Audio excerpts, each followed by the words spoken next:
진행하도록 하겠습니다. 이제 오늘부터 새롭게 진행할 단원이 고려거든요. 고려. 여러분들 고려 관련돼서 여러분들 지금 이제 내용 보도록 할 텐데, 여러분들 기본적으로 알고 있어야 될 게 중학교 때 이미 다 공부를 했던 사실입니다. 고려 누가 세웠어요? 왕건이라는 사람이 세웠었죠. 왕건. 우리 시험 문제에 고려 누가 세웠게라는 형식으로 문제가 나오진 않습니다.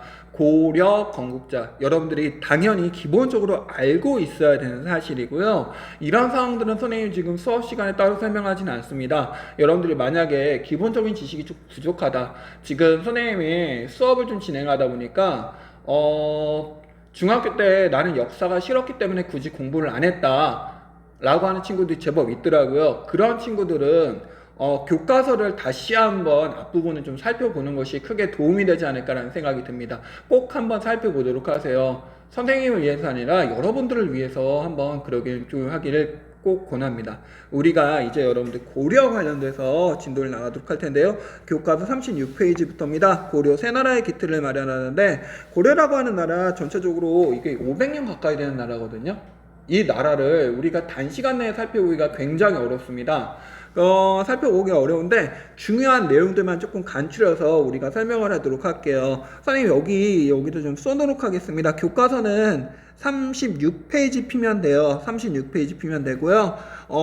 고려라고 하는 나라, 500년 되는 나라를 우리가 어떻게 살펴볼 거냐, 크게 지배층을 중심으로 볼 거예요. 지배층. 우리 당시 고려라고 하는 나라는 크게 5개의 지배층이 있습니다. 첫 번째는요, 호족이란 지배층이에요. 호족. 여러분들 노트에 좀 적어두세요. 다음 두 번째, 문벌귀족이란 귀족층입니다. 지배층입니다. 문벌귀족. 세 번째, 무신이라는 지배층이에요. 네 번째, 권문세족이란 지배층입니다. 그리고 다섯 번째, 신진사대부라는 지배층이에요. 신진사대부예요. 신진사대부. 이 지배층들은 특징을 여러분들 하나 둘씩 보면요, 호족이라는 층은요 굉장히 자주적이에요. 여러분 보통 이제 나라가 딱 건국됐을 때 사람들은 이제 새 나라를 어떻게 건국해야 되겠다, 굉장히 자주적인 그런 느낌, 그런 풍토를 갖고 있죠. 그런데 이게 조금씩 이제 시대가 안정화되면요 굉장히 보수적입니다. 이 대표적인 보수적인 지배층이 문벌귀족이죠. 귀족, 뭔가 부티가 좀 나긴 하잖아요.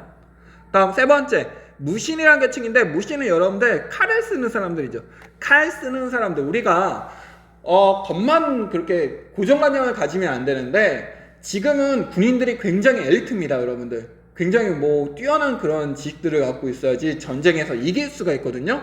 싸움만 잘해서는 지금은 안 돼요. 근데 옛날 같은 경우에는 싸움만 잘하는 사람들이 굉장히 많았어요. 싸움만 잘하는 사람들, 그런 사람들이 굉장히 유능한 지위에 굉장히 높은 지위에 올랐습니다. 그럼 싸움을 잘하는 사람들이 정권을 잡았던 시기가 바로 무신 정권 시대예요. 그럼 여러분들 생각해 봅시다. 싸우는 사람들이 정권을 잡았으면 이때는 나라가 평온했을까요?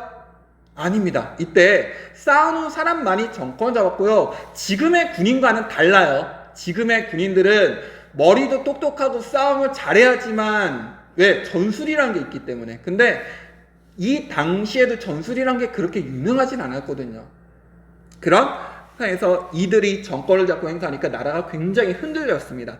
다음 네 번째, 권문세족인데요. 이 권문세족은 다른 말로 친원파라 그럽니다. 우리가 일본을 좋아했던 사람들을 친일파라 그러죠. 친일파. 근데 원나라를 좋아했던 사람들이란 뜻입니다. 원나라는 고려 말기에 몽골이라는 나라가 나라 이름을 원으로 바꿔서 우리나라에 압력을 가했거든요. 그 원나라에 항복했던 사람들이에요. 그 원나라를 좋아했던 사람들입니다. 이런 사람들이 정권을 잡았습니다. 나라가 어떻게 됐을까요? 더욱더 혼란에 빠졌겠죠. 마지막으로 신진사대부인데 뭔가 새로운 필이 납니다. 새로운 느낌이 나요.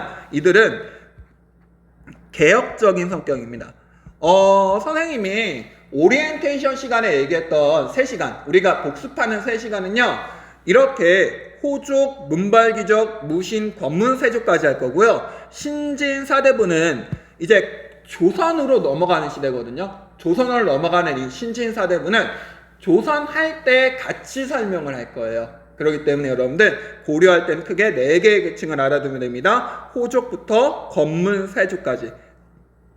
지배층을 중심으로 시대를 구분하면 역사를 외우기가 굉장히 쉽습니다. 역사 공부하기가 굉장히 쉬워져요. 여러분들 앞으로 이런 방향이 있다는 거 알아두면 좋을 것 같고요. 그럼 4개의 지배층을 중심으로 해서 우리가 고려사회를 한번 살펴보도록 하겠습니다. 첫 번째, 고려사회. 호족의 통치했던, 호족이 중심 세력이 있었던 당시에 무슨 일이 있었는지 살펴보도록 할 텐데요. 첫 번째, 우리가 호족이 있었을 때 살펴볼 왕이 있습니다. 네, 자주적이라 그랬죠.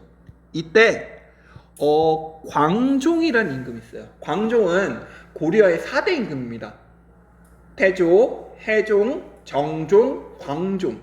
여러분들 고려도 왕이 굉장히 많은데 고려의 왕들은 굳이 외울 필요는 없어요.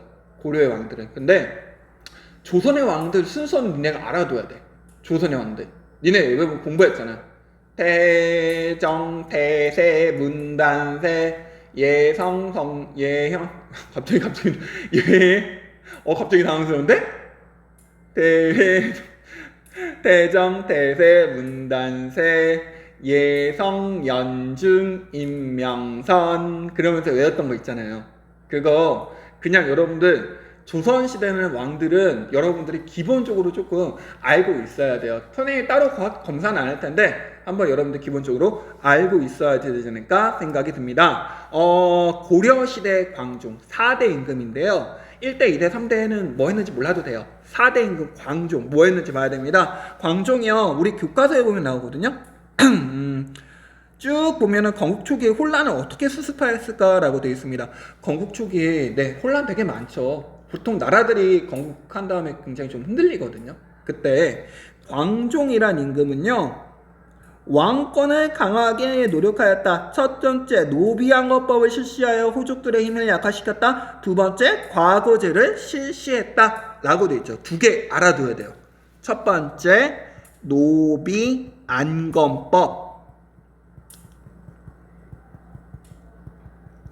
이거 좀 여백이 없나? 두 번째, 과거제도. 여러분들 과거제도는 뭔지 알 겁니다. 과거제도. 과거 시험을 통해서 관리를 임용하게 하는 제도인데, 우리나라에서 첫 번째로 공무원 시험이 있죠. 지금도 공무원 시험 굉장히 빡셉니다. 이 공무원 시험을 첫 번째로 만들었던 게 이 광종이라는 임금이에요. 중국의 제도를 조금 모방해서 조금 변형했는데 이 과거제도 만들었고요. 다음, 노비양거법이라고 하는 노비양거법은 우측에 나옵니다. 한번 읽어보겠습니다. 본래 양인이었으나 노비가 된 사람들을 조사해 다시 양인으로 해방한 법이다 라고 되어 있죠. 노비들을 해방시킨 법입니다. 노비들을 해방시켰다. 양인으로 만들었다. 이건 국가에 세금을 많이 걷는 사람들을 많이 만들었다라고 볼 수 있거든요. 그럼 국가는 부자가 되겠죠. 과거제를 하면 왕에게 충성하는 신하들이 많아집니다. 왜? 과거 시험이 대부분 춤과 관련된 국가에 충성하자는 내용이 많기 때문에요.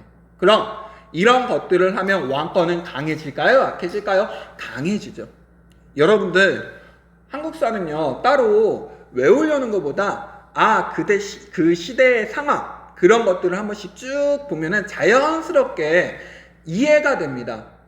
외우는 것보다 일단 이해를 먼저 하세요. 이해해야지 여러분들 외우는 것도 부수적으로 합니다. 그냥 광종 노비양거법 과거제, 광종 노비양거법 과거제 이렇게 하다 보면 여러분들 머리 터져요. 솔직히 얘기해서는요.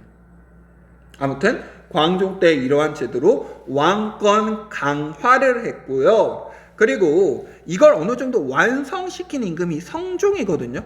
성종. 여러분들 글씨를 못 썼기 때문에 여기 써입니다. 성종. 어딨냐? 여기 있다. 성종. 몇 쪽이네요? 37쪽이네요. 최승로의 시무 28조를 수용하여 유교인을 맡는 통치제도를 정비하였다. 밑줄 한번 쳐두세요. 네, 앞으로 성종이라고 하는 임금이 조선시대에도 나오는데, 참고로 조선의 성종은요, 경국대전이라는 법전을 만들었어요. 법전을 완성시킨 인물입니다. 성종은 무언가를 완성했다 할 때 붙이는, 왕에게 붙이는 그런 이름이거든요. 고려시대의 성종이요, 통치 제도를 정비했다. 근데 누구의 이념을 수용해서? 최승로의 시무 28조 이념을, 유교 이념을 수용해서.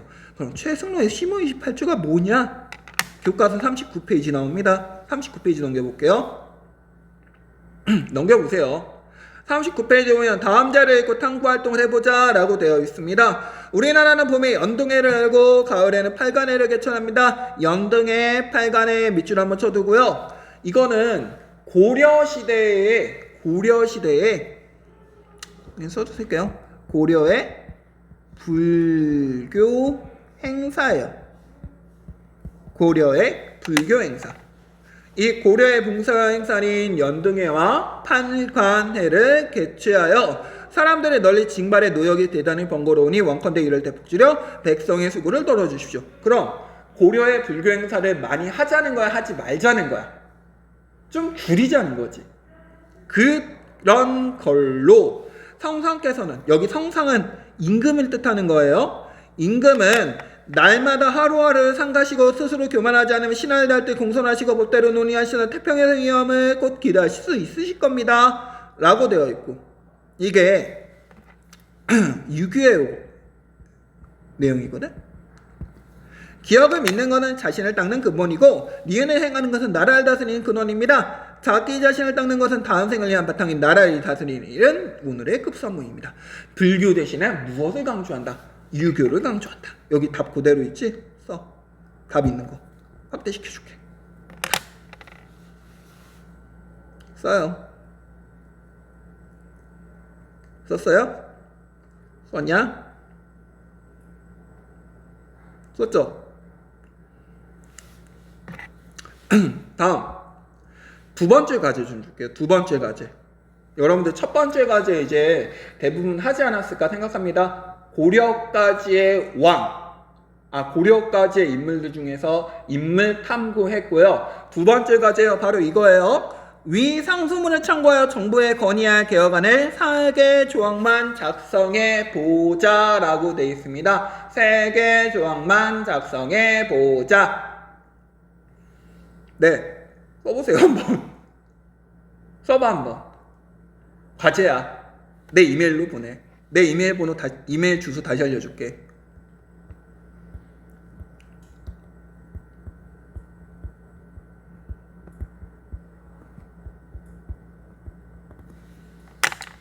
지금 써. 그냥 지금 작성해가지고 작성해서 선생님한테 보내세요. 괜히 여러분들 나중에 딩용용 까먹습니다. 까먹지 말고 지금 작성하는 게 좋아요. 언제까지 보내냐고 질문할 수 있는데, 이 강의를 듣고 일주일 시간을 주도록 하겠습니다. 이 강의 들을 때 일주일 시간을 줄게요. 즉 여러분들 다음 주 이 시간까지 여러분들 선생님한테 제출하면 됩니다. 선생님 이메일로 보내주면 돼요. 일로요. 이 이메일로 보내면 됩니다. 이메일로 정부에 건의할 개혁안 3개항만 작성해보자 라고 되어 있습니다. 내용 길게 쓰면 여러분들은 이득입니다. 선생님은 불이익이고요. 선생님은 그거 하나 둘씩 살펴보기 너무 힘들거든요. 네, 한번 작성 한번 하면 좋을 것 같고요. 네, 이렇게 성종은 아까 얘기했습니다. 최승로의 시무 이거 어떻게 쓰지? 28조를 받아들여서 어떤 이념? 유교 이념을 수용했다라고 보면 되고요. 이게 자주적인 호족 시대에 있었던 국내 상황입니다. 다음 문벌 귀족 시대로 넘어가도록 할 텐데요. 문벌 귀족이요. 좀 넘어갈게요. 쭉. 교과서 40페이지 주제 8 국제정세가 변화되고 지배 세력이 교체되다 라고 하는 부분입니다. 한번 읽어볼게요. 본문 한번 읽어보겠습니다. 문벌은 어떻게 성장하였을까라고 되어 있는데 문벌이라고 하는 개념은요 가문이에요. 가문이 높고 낮음, 그냥 높은 가문이라 생각하면 됩니다. 읽어보겠습니다. 고려의 통치제도가 정비된 이후에 여러 대에 걸쳐 고위관료를 배출한 가문이 문벌로 성장하였다. 이들은 왕실이나 다른 문바가 혼인을 맺어 세워 키워 권력을 독점하였다라고 되어 있고, 특히 경원 이씨 가문은 왕실과 혼인은 관계를 맺으면서 권력을 키웠다라고 되어 있지. 경원 이씨 가문 한번 볼게. 경원 이씨 가계도인데 11대 문종, 12대 순종, 13대, 14대, 15대, 16대, 17대야. 이거 니네 아마 중딩 때 공부는 했을 거야. 보자. 뭘 보면 17대 인종을 봐봐. 고려의 왕이잖아. 와, 근데 아까 광종 공부했다가 바로 광종 4대 임금, 성종 6대 임금 했다가 바로 인종으로 넘어왔네. 나머지 인물도 그냥 한번 쭉 보면 되는데 17대 인종은 엄마는 누구야? 문경왕후잖아. 이자겸의 제2녀. 엄마한테서 자식인 인종이 나왔죠. 근데 인종이 누구랑 결혼했는지 볼까요? 연덕 궁주 이자겸의 3녀 또 결혼했습니다. 패비이씨 이자겸의 4녀. 그럼 보자. 인종은 누구랑 결혼을 한 거야? 자신의 이모랑 결혼했지. 근데 여러분도 생각 한번 해봅시다. 자신의 이모와 결혼했던 인종. 뭔가 좀 이상하지 않아요? 왕이라고 하면은 뭔가 조금 모든 걸 가질 사람인데 이 인종은 왜 자신의 이모와 결혼했을까? 정확하게는요, 인종은 자신의 이모와 결혼하기 싫었어요. 근데 누가 압박을 넣습니다. 누가요? 이자겸이라는 사람이에요. 이 이자겸이라는 사람이 당시에 이렇게 자신의 외손에게 자신의 딸과 결혼하라고 압력을 넣은 겁니다. 왕보다 그럼 누구의 힘이 더 센 거예요? 이자겸이라는 사람이 힘이 더 셌죠. 왜? 왕보다 이자겸이라는 사람이 이렇게 힘이 셌냐? 그걸 내용을 보는데요. 다시 원래대로 돌아갈게요. 여러분 노트에 그냥 옆에 적어두면 됩니다. 문벌 귀족 때는요, 당시 이 귀족들은 두 가지 특권을 갖고 있었어요. 첫 번째, 음서라는 특권입니다. 음서는요, 뭐가 없대요. 뭐가 없을까? 시험이 없어. 아까 과거 제도라고 하는 시험제도 누가 만들었다 그랬어? 광종이란 임금이 만들었다 그랬잖아. 시험을 통해서 관직에 진출하는 건데 고려 시대의 특징 중에 한 가지가 높은 공신들, 큰 공을 세운 공신들에게 너네는 시험을 안 봐도 너의 자식들은 관직에 올라갈 수 있어 라고 명령을 내린 거야. 그럼 그 아들들은 굳이 공부할 필요가 없지. 그냥 좀 띨띨한 사람들도 높은 자리에 올라갔을 거 아니야. 그리고 그들끼리 결혼을 하거든. 이 음서는 과거가 없는 거예요. 과거 시험 안 보고 권직에 올라가는 거. 그 다음에 그들은 폐쇄적인 통혼권을 씁니다. 아까 봤잖아. 지들은 지들끼리 결혼한 거야. 이자겸이 자신의 외손자에게 자신의 딸을 다시 한번 결혼시킨 거. 이거 굉장히 큰 문제죠. 그리고 세 번째, 이들은요 공음전이라는 토지를 갖습니다. 공음전이에요. 공음전. 크게 써줄게. 공음전. 됐지? 이거 지울게. 다시 지울게. 이 공음전이라고 하는 토지도 국가에서 줍니다. 너 공세였기 때문에. 그러니까 지들끼리는 굉장히 잘 사는 거야. 결국 이런 것들이 문벌 귀족들이 굉장히 들고 일어나는 문제가 됐거든.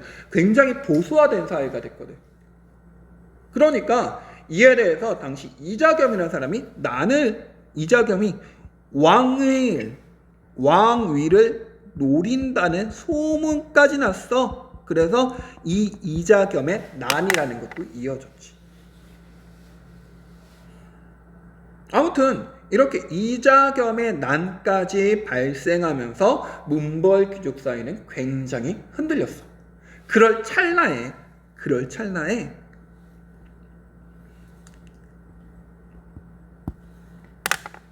몽골 애들이 쳐들어왔거든.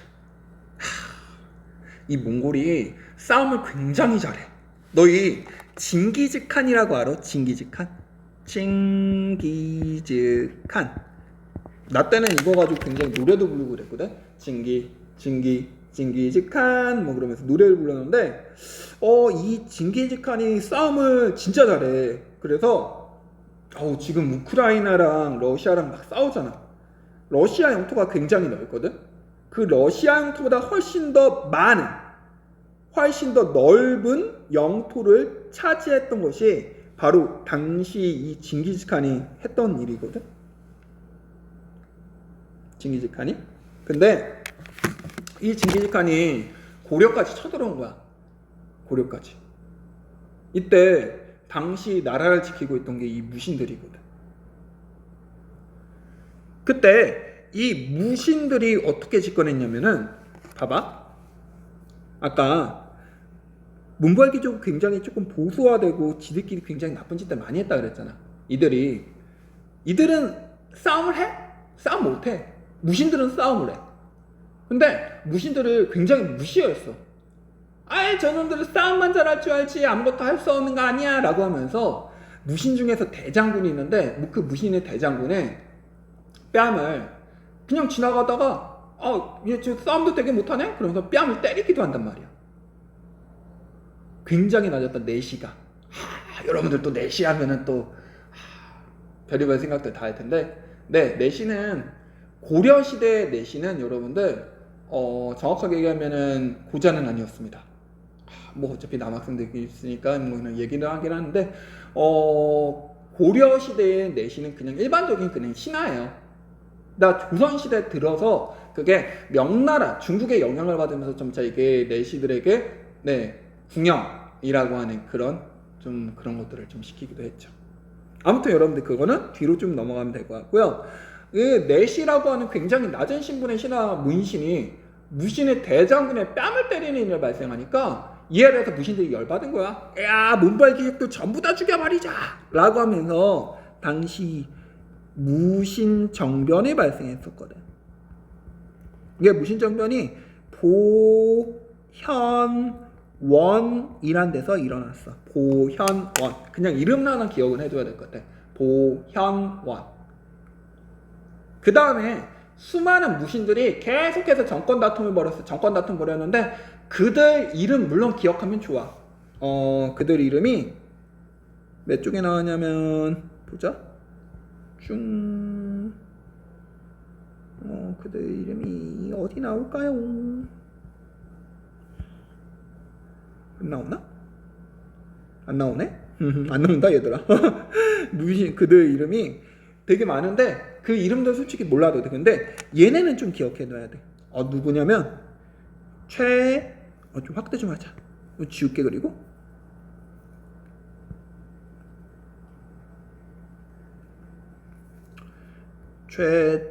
최충헌과 최우라는 사람은 기억을 해둬야 되거든. 최충헌, 최우 둘 다 출신이에요. 예, 이들은 부자관계입니다. 최충헌이 먼저 정권을 잡았어요. 최충헌이 정권을 잡았고요. 이 사람은요, 아까 선생님 당시 무신들은 싸움만 잘하는 사람들이라고 했는데 이 사람은 머리도 좀 있습니다.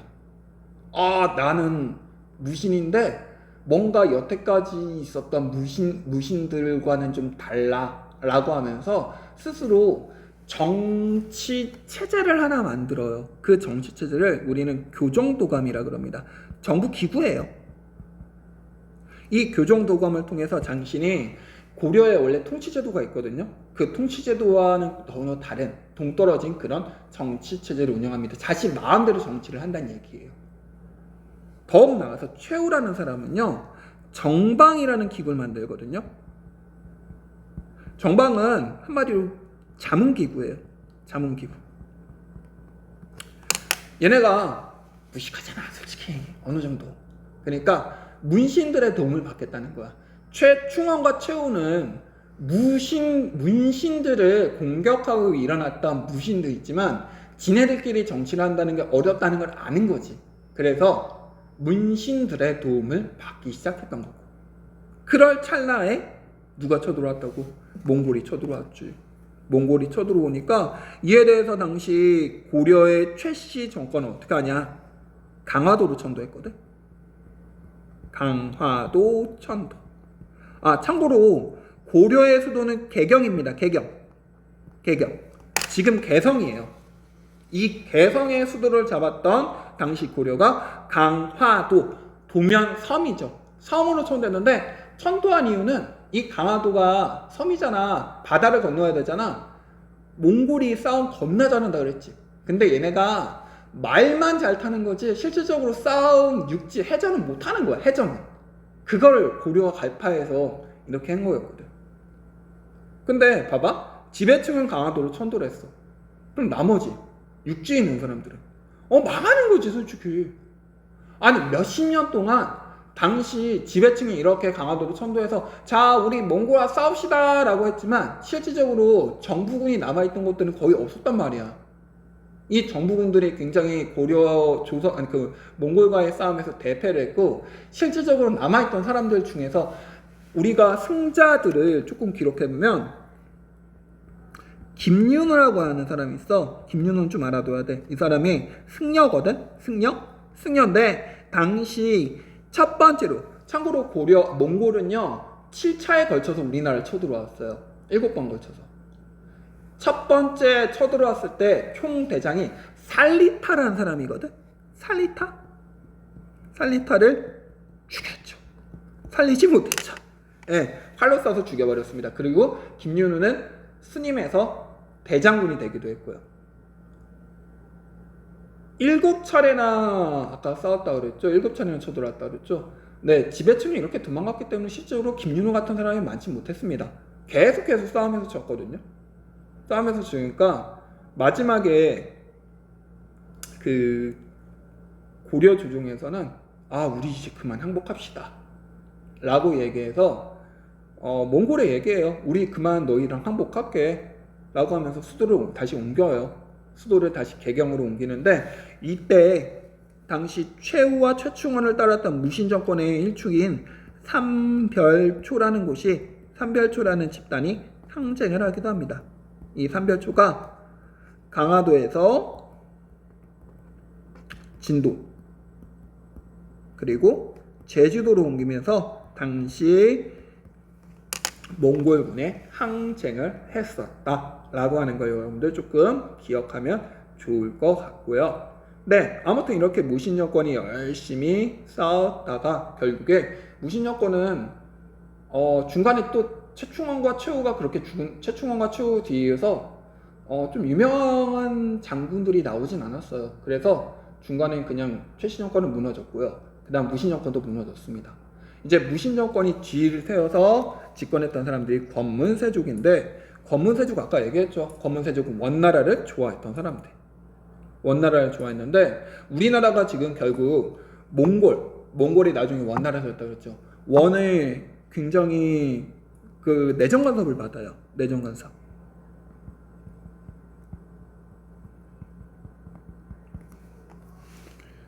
이때를 가르쳐서 일본의 어떤 사람들은 야 너네 일제강점기라고 얘기하는데 일제강점기 아니라 니네 원나라 강점기도 있었던 거 아니야? 라고 하기도 합니다.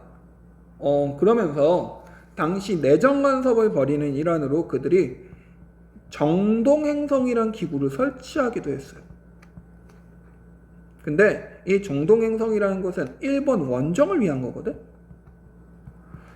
아까 원나라가 싸움 겁나 잘했다 그랬잖아요. 몽골이. 근데 이 몽골이 아까 싸움 중에서 특히 해전을 못했다 그랬지.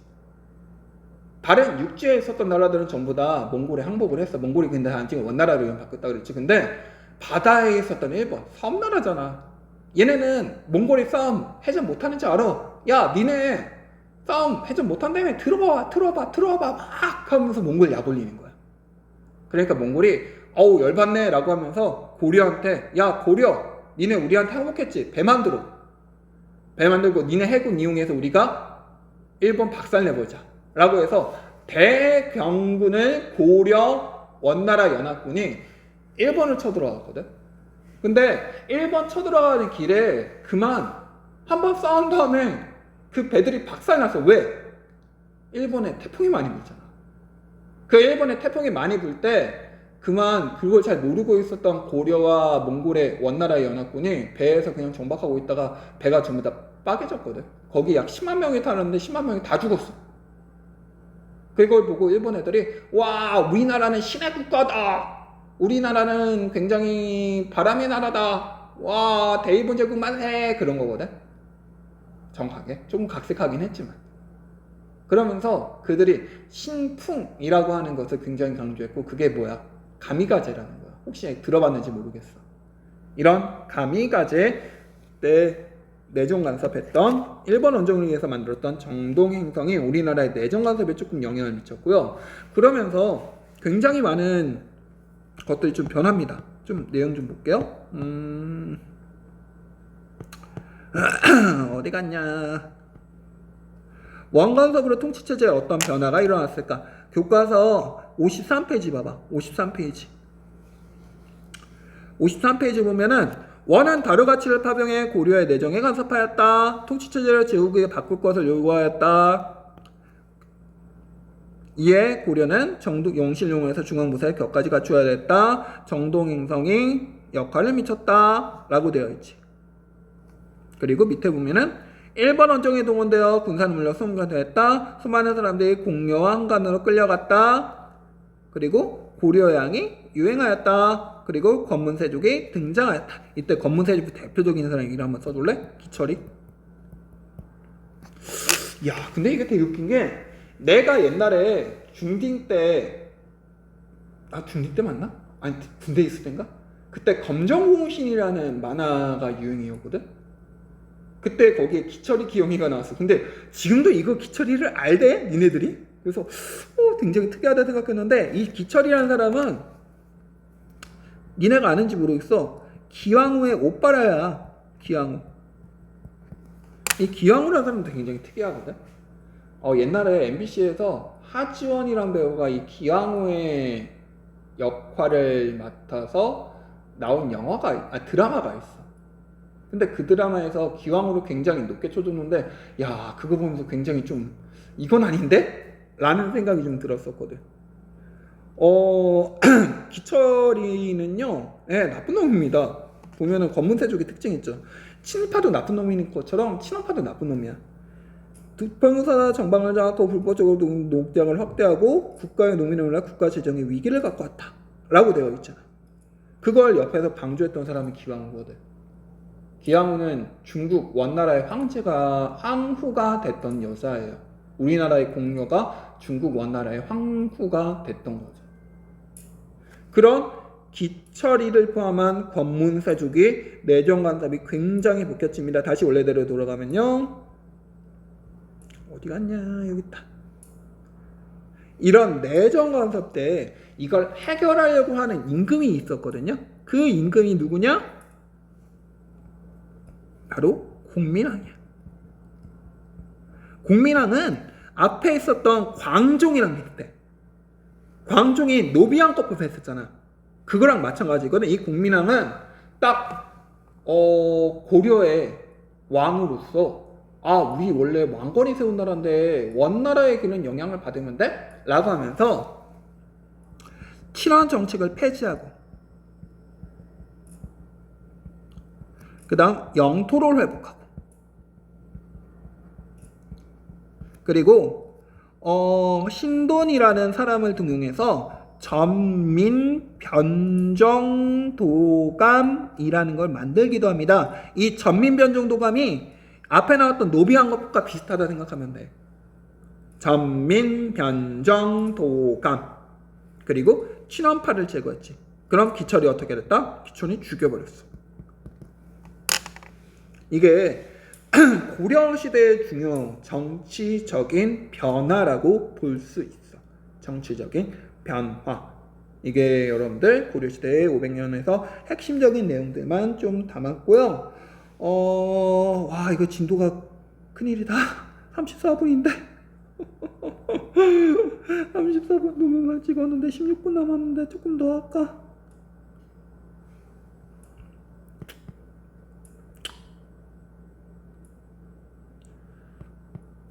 외교만 조금 더 하고 끝낼게요. 외교만 조금 더 하고. 우리가 1시간은 더 해야지 되거든? 외교랑 조금 더 하면, 여기 있다. 봐봐. 국제정사가 변화되고 지하 세력이 교체되다라고 돼 있는데 11세기 전후 고려, 거란, 송이, 오랜 전쟁 끝나고 공존하는 다원적 고등축제 질서가 조성되었다라고 돼 있어. 밑줄 한번 쳐놔.